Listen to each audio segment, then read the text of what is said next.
The rest of you relax. I'm thinking the same thing looking at you people. So...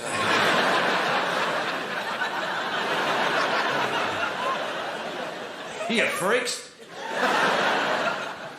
And don't worry, there's no need to buy a big issue off me. So you can Which, by the way, I hope you're decent enough people to do buy the big issue, at least, you know, give some money to homeless people. I hope you're not those people that go, no, no, I only give my money to registered charities. That way, I know where my money's going. No, you don't. You're not morally superior, you're just gullible and conformist. I know exactly where my money's going, to this bloke with 3 socks and no shoes. And now it's going to the off-licence. Look, it's perfectly acceptable as far as I'm concerned. Well, that's their big moral high ground a lot of the time, you know. You don't give these people money. No. They'll just spend it on drink and drugs. Well, what do you think I was going to spend it on? Hypocrites. What kind of weird world do we live in where they go, don't associate with people less fortunate than yourself who have to live in the street or have no money? Don't help them out by having a conversation or giving them a few coins. Don't do that. Why don't you just send the money to us and we'll make sure they get it.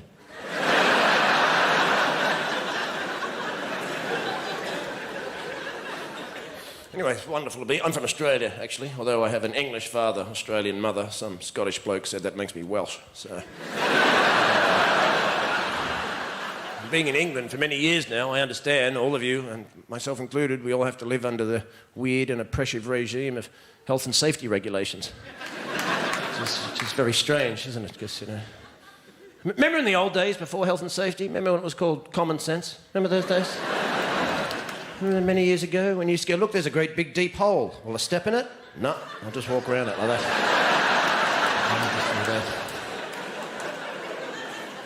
Well, how'd you manage to learn to do that? Well,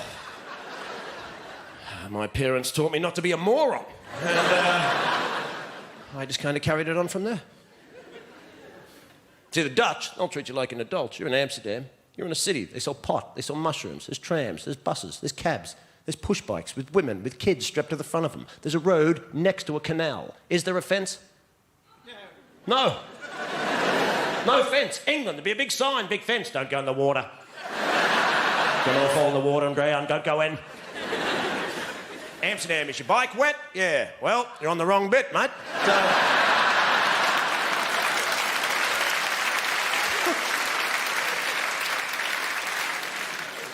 And then we have political correctness, which is the joy that is the other side of health and safety, which is a small oppression of our physical movement, so we can't do anything without permission from the state. And political correctness is the oppression of our intellectual movement, so no one says anything anymore in case somebody else gets offended. What happens if you say that and someone gets offended? Well, they can be offended.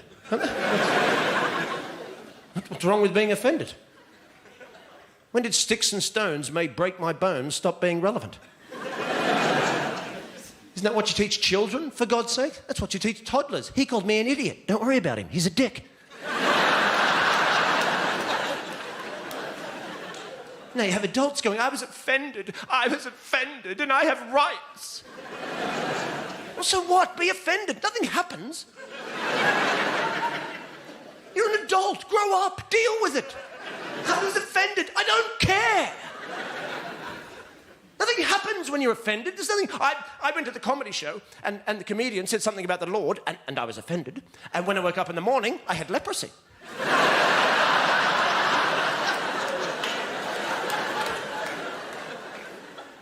Nothing happens. I want to live in a democracy, but I never want to be offended again. Well, you're an idiot.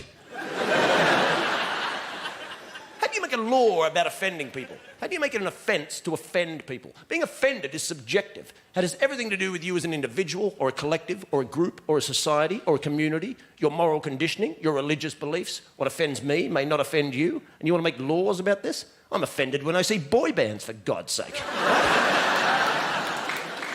It's a valid offence. I'm offended.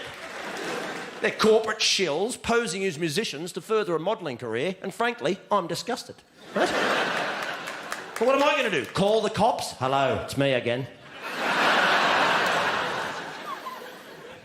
They're on the telly this time. 5 of them, that's it.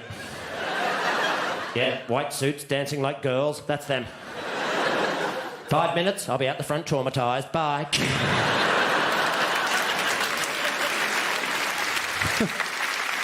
And now we can't smoke anywhere either. No smoking. No. For our health. No, it's not. It's for control. No smoking. Can we still buy cigarettes? Of course. Where can we smoke them? Nowhere. You can smoke them in the woods under a blanket with a torch. Unless it's raining, then health and safety regulations do stipulate that. If you think it's about health, it's not. It's about control. And there's an easy way to understand this because the Irish were the first to stop smoking in pubs. Now, who saw that coming? Not the Irish. I'd love to have been there the day they told them. What? It's us. We're first. Come on, no. In pubs. But we live in pubs. I tried to give them up. I tried to give up cigarettes. I bought a book on addiction.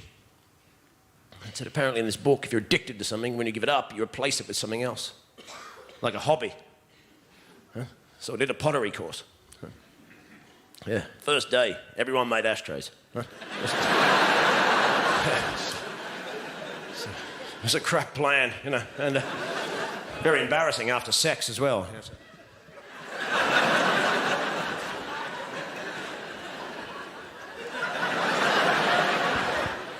You were great, baby. Yeah, I've made you a pot. Thank you very much. Have a brilliant night. Hope you enjoy yourself.